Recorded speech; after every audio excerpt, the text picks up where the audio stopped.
everybody, my name's Doug, and this is beginner guitar lesson 9. So we're almost there. I was going to say I was going to do 10 weeks, 10 lessons for beginner guitar, and kind of increasing in difficulty. And you can play them 10 minutes a day, 20 minutes a day, whatever you find useful to you, how much time you have actually. Okay, so we've done a little bit of theory last week. Hope that was helpful too. Today we're going to talk about what's called a 1-4-5 progression. So you might have heard of this. So there are progressions or chords that follow each other within a song, and you've seen this. We talked about the notes last week of the C scale, and then we harmonized each one of those.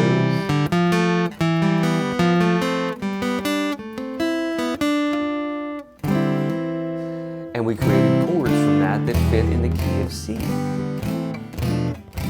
So if you take the first chord, which is C, and you count up C, D, E, F, that would be the fourth note, the 4 chord, and then G would be the 5.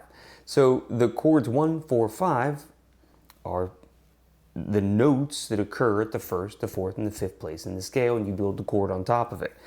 This is a very common progression for many, many songs. Sweet Home Alabama, Brown Eyed Girl, you name it. I mean, 1, 4, 5 is just all over the place. Sometimes it's 5, 4, 1, it just depends.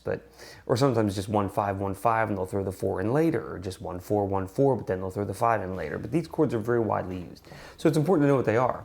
And in the key of C, it's C, F, and G. So I just gave the Stand By Me strum, which was I think lesson 2 or 3, down, down, up, skip, up, down, up, right? And we're gonna go through the C, F,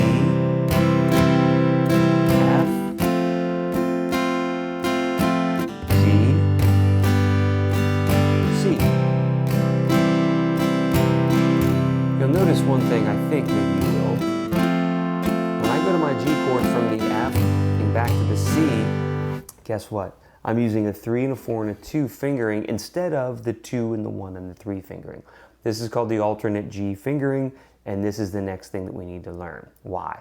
Because when you go from a G to a C and you're going quickly, or G to an F, for instance, you need to get to this. There's a C, right? Check that out. Now, if I want to go to the G, look at that minimal movement right there. Barely moving my fingers over. Now, if I had to use the initial G that I showed you, watch what happens. It's a big switch, okay? And if you're going quickly, it doesn't work. If I'm on the F, I need to go to the G. See how these two fingers, they move in tandem here like this. So, the alternate G, pinky finger down here, we got to strengthen it anyway. Third finger, second finger. Still G chord, but now you can go to the C chord very easily. And then F, back to the G. So if you're playing a 1, 4, 5 and open position chords, that would be a nice alternate G to use. Okay, let's learn some more chords. These are called 7th chords. In a nutshell, the 7th chord typically occurs in standard, they call it Western harmony, at the 5th place in the scale. So we said C, D, E, F, G would be the 5th note. You build a chord off of that. We said it was a G. But if you add one more note, so we said the 1st, then the 3rd, then the 5th in the previous lesson, you add the 7th. Don't play the 6th. That would be an F. So now we would have G, B, D, F, G, D, F. But I'm going to play it up here, and this is called G7. And it creates a lot of tension because that C, it pulls your ear. It wants to go like that. It wants to resolve down to that E, which is part of the C chord. So if I play a G, it pulls your ear and creates more tension. So again, I'm going to talk way more about theory and stuff, but just know that if you see a G7 chord, 99% of the time, the next chord is going to be a C. That's the 5 to the 1 progression in terms of 1, 4, 5. So you can play a G, or you can alternate and put the G7 in there when you see that, because if it goes back to the C. Now, this occurs in every key that you're going to play in, and we'll talk more about that. But for now, let's just learn the 7th chord shapes of the open position chords. That way you've got a handle on them with your left hand. And again, this is all in that eBook that hopefully you've downloaded. E was our chord here. We learned that previously. But if I lift up my 3rd finger, puts a D in there, which is the 7th note above an E.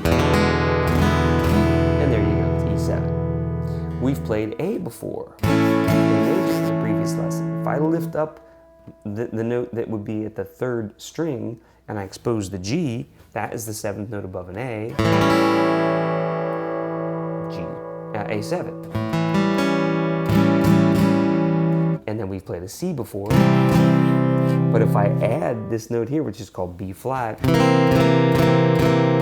hear that tension there, right? That's C7. And the last one's called B7. We haven't really played a B yet, but this is a first position chord because there's some one open string. It looks like the little triangle D7 shape that we played, but we're going to bring it all the way over here.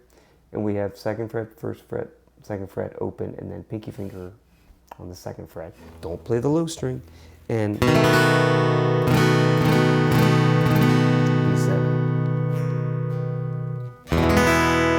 would lead me to an E. Okay, so learning these 7th chords is very important because we're going to need them in the future. But for today, just shape them, try to grab one to the next.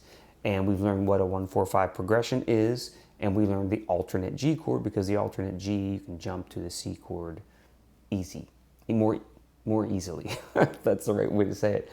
Okay, one more in this session. It'll be week 10, and we're going to learn a couple more songs. We're going to learn Slip Sliding Away and I Won't Back Down by Tom Petty's Slip Sliding Away is a Paul Simon song. So I hope you can join me next week for that, and I hope you've enjoyed this series. It's been a lot of fun to do. Like and subscribe to the channel. Join me on Patreon, or you can check out my Fingers on the Frets website for all kinds of additional guitar stuff, and I'll see you next week.